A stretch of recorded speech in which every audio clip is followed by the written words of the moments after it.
ಗೀತಮ್ಮ ಬಾರವ ಹೊತ್ತಕತಿ.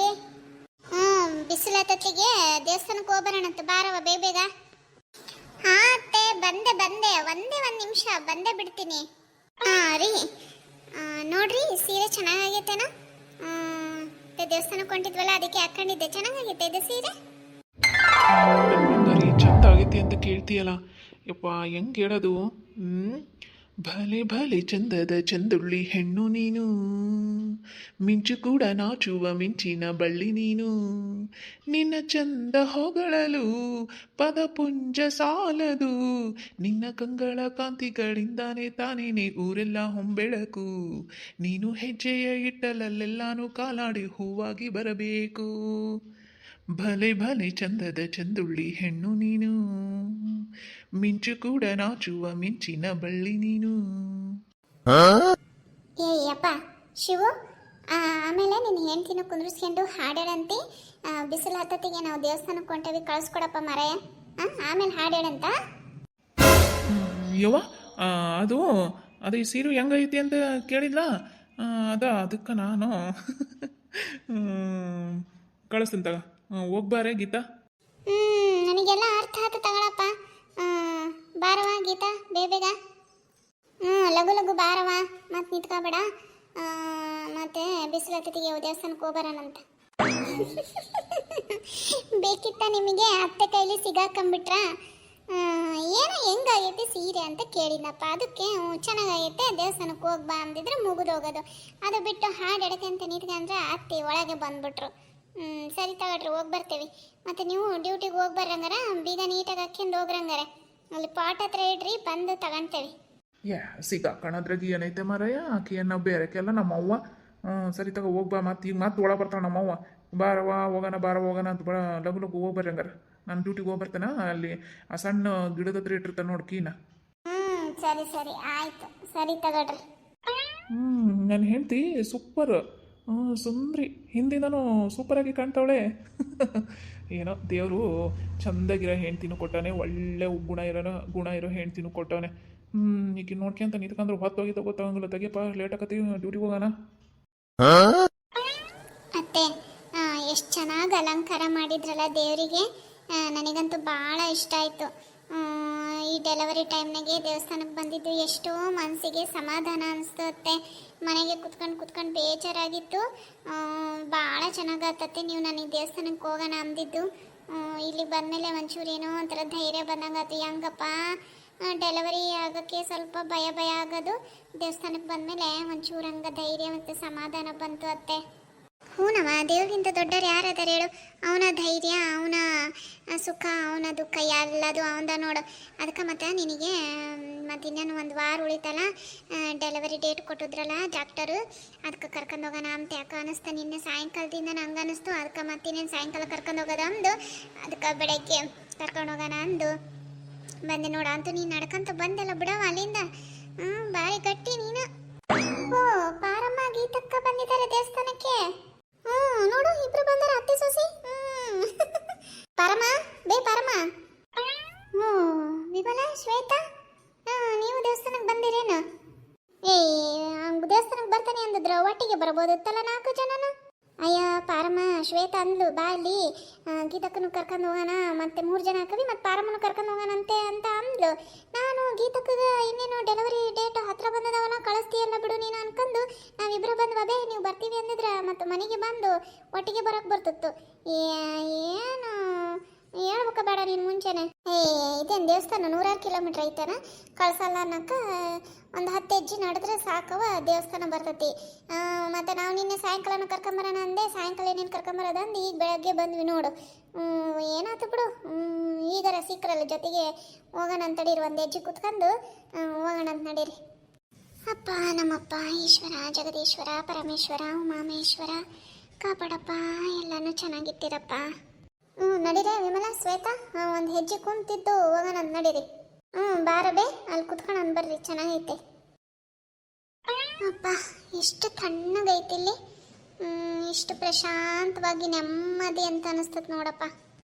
ಪರಮ ಅಲ್ಲ ಗೀತಕ್ಕೊಂದು ಹೊಟ್ಟಿ ಭಾರಿ ಬಂದ್ಬಿಟ್ಟದ ಬೇ. ಒಂದು ವಾರನೂ ಹೋಗಲ್ಲ ಅನಿಸ್ತತಿ. ಇನ್ನೊಂದು 3-4 ದಿನ ಆಕತೇನಪ್ಪ, ಅಷ್ಟೇ ಅನಿಸ್ತದೆ ಬೇ. ಹೂನೆ ವಿಮಲ ಹಂಗಾಗೈತಿ. ರಾತ್ರಿನೂ ಭಾರಿ ಸೊಂಟ ಕಿಬ್ಬೊಟ್ಟು ನೀಯೋದು. ಇವ್ರಿಗೆ ಅಂದೆ, ಅವರು ಒಂದು ಅರ್ಧ ಗಂಟೆ ಎದ್ದು ಕೂತ್ಕೊಂಡ್ರು. ಪಾಪ ಅವರು ಡ್ಯೂಟಿಗೆ ಹೋಗಿರ್ತಾರೆ, ನಿದ್ದೆಗೆ ಇಡ್ಬೇಕಲ್ಲ. ಮತ್ತು ಬೆಳಗ್ಗೆ ಮುಂಜಾನೆ ನನಗೆ 4 ಗಂಟೆಗೆ ನಿದ್ದೆ ಎತ್ತಿತ್ತು. ಯಾಕೋ ಕಿಬ್ಬೊಟ್ಟಿಗೆ ಹೊಟ್ಟೆ ನೋಯ್ತೈತಿ. ನೀನು ಅಂದಾಗ ಎಲ್ಲ ಇನ್ನೂ 4-5 ದಿನಕ್ಕೆ ಡೆಲಿವರಿ ಆಕತ್ತೆ ಅಂತ ನನಗೂ ಹಂಗೆ ಅನಿಸ್ತತೆ. ಅವು ಹತ್ತತ್ರ ಬಂದಂಗೆ ಹಂಗೆ ನೋವು ಏನೂ ಆಗಲ್ಲ, ಧೈರ್ಯದಿಂದ ಇರು. ನಿನಗೆ ನಾರ್ಮಲ್ ಡೆಲಿವರಿನೇ ಆಕತಿ. ಹೂನೇವ, ನನಗೆ ಒಂದು ವಾರದಿಂದನೂ ಅನ್ನಕತ್ತಾಳ. ನನಗೆ ಯಾಕೆ ಧೈರ್ಯನ ಸಾಲ್ವಲ್ದು ಅತ್ತಿ, ಧೈರ್ಯನ ಸಾಲ್ವಲ್ದು ಅಂತಂದು ಅದಕ್ಕೆ ಒಂದು ಸ್ತೋತ್ರ ಹೇಳ್ಕೊಟ್ಟಿದ್ನವ. ಗೀತಾ ಹೇಳಕತ್ತೀಯ ದಿನ ಯಾವಾಗಾರ ಸ್ವಲ್ಪ ಭಯ ಆದಾಗ ಅದನ್ನ ಹೇಳ್ಕೊಂಡ್ರೆ ಸ್ವಲ್ಪ ಧೈರ್ಯ ಬರ್ತತೆ. ಓ ಗೀತಕ್ಕ, ಅದು ಬೇರೆ ಕಲ್ತಿದ್ದೀರಾ? ಎಲ್ಲಿ ಹೇಳ್ರಿ ನೋಡೋಣ, ಯಾವ್ದದು ಸ್ತೋತ್ರ? ಹೂನೇ ಶ್ವೇತಾ, ಯಾಕೆ ಭಯ ಆಕತಿ ಅಂತ ಅಂದದಕ್ಕೆ ಅತ್ತಿ ಹೇಳ್ಕೊಟ್ಟಾರ. ಅದೇನು ಸುಲಭ ಐತಿ, ಕಲಿಬೋದು. ನೀನಂತೂ ಲಘುನ ಕಲಿಬೋದು ನೋಡು. ನೋಡೋದು ಸ್ತೋತ್ರ.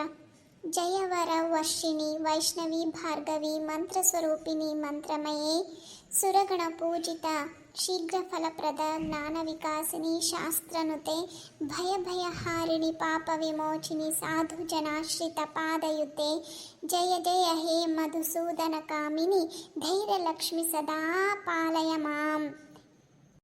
ಇದ ನೋಡು ಸ್ತೋತ್ರ. ಇದೊಂಚೂರು ಹೇಳ್ಕಂತ ಹೋದ್ರೆ ಧೈರ್ಯ ಬರ್ತತಿ ಅಂತ. ನೋಡವ, ಎಲ್ಲ ಪಾರಮ್ಮನ ಮಹಿಮೆ. ಗೀತಕ್ಕನ ಸ್ತೋತ್ರ ಎಷ್ಟು ಚೆನ್ನಾಗಿ ಹೇಳಿದ್ಲು. ಮತ್ತು ಹೋಟೆಲಿದ್ದಾಗ ಇಂಥ ದೇವ್ರ ನಾಮಗಳನ್ನು ಹೇಳೋದು, ಆಮೇಲೆ ಒಳ್ಳೊಳ್ಳೆ ಪುಸ್ತಕಗಳನ್ನು ಓದೋದು ಮತ್ತು ಸ್ತೋತ್ರಗಳನ್ನು ಹೇಳೋದು ಮುಂದೆ ಸಮಾಜಕ್ಕೆ ಒಳ್ಳೆ ಮಕ್ಕಳು ಹುಟ್ಟುತ್ತವೆ ಅಂತ ಹೇಳ್ತಾರೆ. ಭಾರಿ ಒಳ್ಳೆಯದು ಬಿಡು ಇದು, ಇಂಥವೆಲ್ಲ ಕಲಿಯೋದು.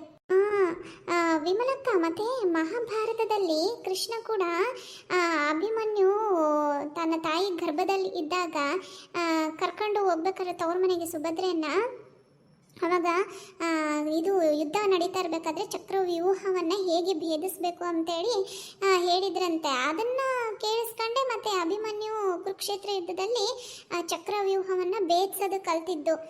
ಅದರೊಳಗೆ ಹೋಗೋದು ಹೆಂಗೆ ಅಂತ. ಆದರೆ ಅದು ಭೇದಿಸೋದು ಹೆಂಗೆ ಅಂತ ಮಾತ್ರ ಕೃಷ್ಣನೇ ಹೇಳಿರಲಿಲ್ಲ, ಅಭಿಮನ್ಯುಗೂ ಗೊತ್ತಿರಲಿಲ್ಲ. ನೋಡು, ಹೊಟ್ಟೆ ಒಳಗಿದ್ದಾಗ ಎಂಥ ದೇವರು ಸೃಷ್ಟಿ ಅಂತೇಳಿ. ಇಂಥ ಈಗಿನ ಸಮಾಜಕ್ಕೆ ಒಳ್ಳೆ ಮಕ್ಕಳು ಅವಶ್ಯಕತೆ ಭಾಳ ಇದೆ. ಅದಕ್ಕಾಗಿ ನಮ್ಮ ತಾಯಂದ್ರದ್ದು ಕೂಡ ಪಾತ್ರ ಭಾಳ ಇರುತ್ತೆ. ಹೊಟ್ಟೆ ಒಳಗಿದ್ದಾಗೂ ಮಕ್ಕಳು ಮತ್ತು ಹೊರಗಿದ್ದಾಗೂ ಅವಕ್ಕೆ ಸಂಸ್ಕಾರ ಕಲಿಸ್ಕೊಡೋದು ತುಂಬ ಅವಶ್ಯಕ ಅಂತ ನನಗೂ ಹಾಗೆ ಅನಿಸುತ್ತೆ. ಮೊನ್ನೆಲ್ಲ ಪುಸ್ತಕಗಳನ್ನು ಓದಬೇಕಾದ್ರೆ ನಾನು ಹಾಗೆ ತಿಳ್ಕೊಂಡಿದ್ದೆ. ಹೌದವ, ಮತ್ತು ಸಮಾಜ ಅದೇನೋ ಅಂತಾರಲ್ಲ, ಇಂದಿನ ಮಕ್ಕಳೇ ಮುಂದಿನ ಪ್ರಜೆಗಳು ಅಂತ. ಹಾಗಾಗಿ ಮತ್ತು ಹೊಟ್ಟೆಗಿದ್ದಾಗ ಮತ್ತು ಕೃಷ್ಣ ಹಾಗೆ ಹೇಳಿದ್ದು, ಚಕ್ರವ್ಯೂಹವನ್ನು ಹೆಂಗೆ ಭೇದಿಸ್ಕೊಂಡು ಒಳಗಡೆ ಹೋಗ್ಬೇಕು ಅನ್ನೋದು ಹೇಳಿದ್ದ. ಆದರೆ ಅದರಿಂದ ಪಾರಾಗೋದು, ಹೊರಗೆ ಬರೋದು ಮಾತ್ರ ಹೇಳಿರಲಿಲ್ಲ ಅಂತೆ. ಅಷ್ಟೊತ್ತಿಗೆ ಸುಭದ್ರೆ ಏನೋ ಮಲ್ಕೊಂಡಿರ್ತಾಳೆ, ನಿದ್ದೆ ಮಾಡಿರ್ತಾಳೆ ಅಂತ ಏನೋ ಆಯ್ತವ. ನನಗೂ ಅಷ್ಟೊಂದು ನೆನಪಿಲ್ಲ. ಆದರೂ ಏನೋ ಅನ್ನೋ ಸಮಾಜಕ್ಕೆ ಒಳ್ಳೆ ಮಕ್ಕಳು ಬೇಕೇ ಬೇಕು. ಬೇ. ಮತ್ತು ಅವ್ರಿವ್ರು ಮಾತಾಡೋದನ್ನ ಕೇಳಿಸ್ಕೊಳೋದು, ಅವ್ರವ್ರ ಬಗ್ಗೆ ಇವ್ರ ಬಗ್ಗೆ ಮಾತಾಡೋದು, ಅವೆಲ್ಲ ಮಾಡೋಕ್ಕಿಂತ ಇವೇ ಚಂದಲ್ಲೇನ? ಹೌದು ಪಾರಮ್ಮ, ನಾನು ಇತ್ತೀಚೆಗೆ ಕೆಲವೊಂದು ಪುಸ್ತಕಗಳನ್ನು ಓದ್ತಾ ಇದ್ದೀನಿ. ಈಗ ಮಾಡ್ದಾರ ಪಾಪ ಆಡ್ದಾರ ಬಾಯಲ್ಲಿ ಅನ್ನಂಗೆ ಏನೋ ಮಾಡಿರ್ತಾರೆ. ಅವ್ರ ಬಗ್ಗೆ ಎಲ್ಲ ಮಾತಾಡೋದು ಅದೆಲ್ಲ ಮಾಡಬಾರ್ದು. ಆಮೇಲೆ ಕರ್ಮದ ಬಗ್ಗೆ ಹೇಳ್ತಾರೆ, ನಾವೇನು ಕರ್ಮ ಮಾಡಿರ್ತೀವೋ ಅದ್ರ ಮೇಲೆ ನಮಗೆ ಪುಣ್ಯ ಪಾಪ ಫಲ ಕೊಡ್ತಾನಂತೆ ದೇವರು ಅಂತ. ಏನೇನೋ ಬುಕ್ಸಲ್ಲಿ ಇದೆ, ಏನೋ ಅರ್ಧ ಓದಿದ್ದೀನಿ. ತುಂಬ ಚೆನ್ನಾಗಿದೆ. ನನಗಂತೂ ಇತ್ತೀಚೆಗೆ ಇಂಥ ಪುಸ್ತಕಗಳನ್ನು ಓದೋದು ಭಾಳ ಇಷ್ಟ ಆಗುತ್ತೆ ಪಾರಮ್ಮ. ಏಯ್, ಈ ವಯಸ್ಸಿಗೆ ಅಂಥವೆಲ್ಲ ಓದ್ಬಿಡವ. ಭಾಳ ತಿಳುವಳಿಕೆಗೋಸ್ಕರ ತಿಳ್ಕೊಳಕ್ಕೆ ಓದು. ಮತ್ತು ಪಾಪ ಅಕ್ಷಯ್ ಬಡಪಾಯಿ ಅದನು, ಮತ್ತು ನೀನು ಅವನು ಓದ್ಕೊಂತ ಅದೇನೋ ಅಂತಾರೆ ಫಿಲಾಸಫರ್ ಏನದು ಹಂಗಾದ್ಗಿದೆಯೇ? ಮತ್ತೆ ನಾನೇನು ಹಂಗೇನು ತೀರ ತಲೆಗಚ್ಕೊಂಡು ಓದಿಲ್ಲ.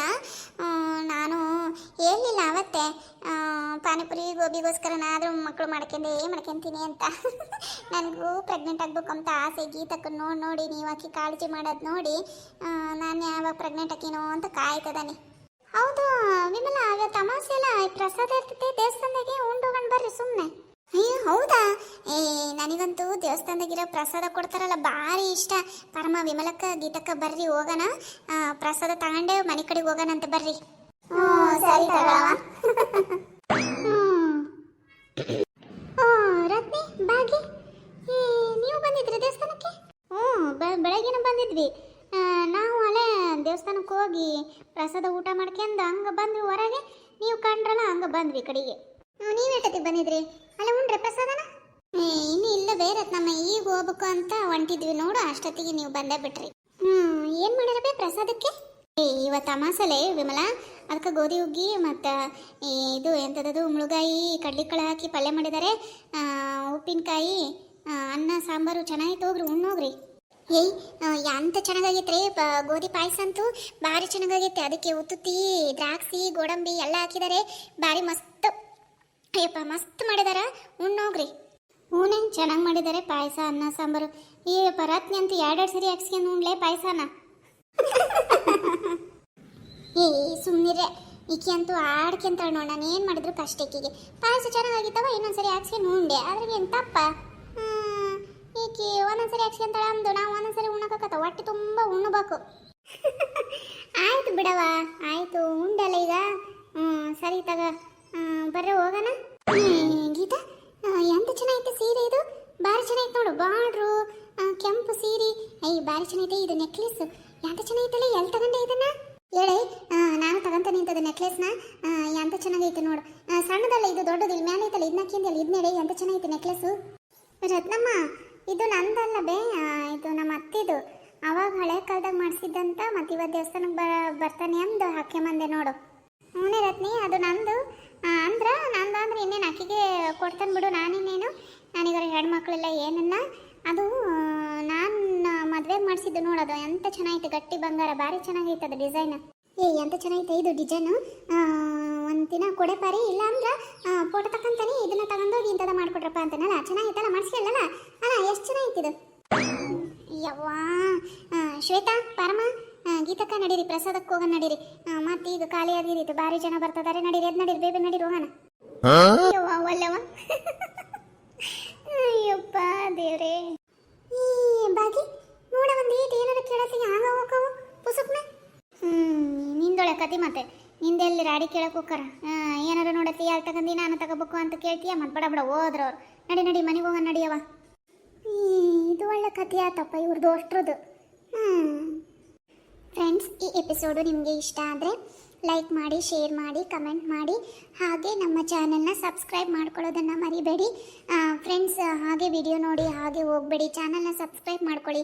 ತುಂಬ ಜನ ಸಬ್ಸ್ಕ್ರೈಬರ್ಸ್ ಆದರೆ ನಮಗೂ ಕಥೆಗಳನ್ನು ಮಾಡೋದಕ್ಕೆ ಇಂಟ್ರೆಸ್ಟ್ ಇರುತ್ತೆ.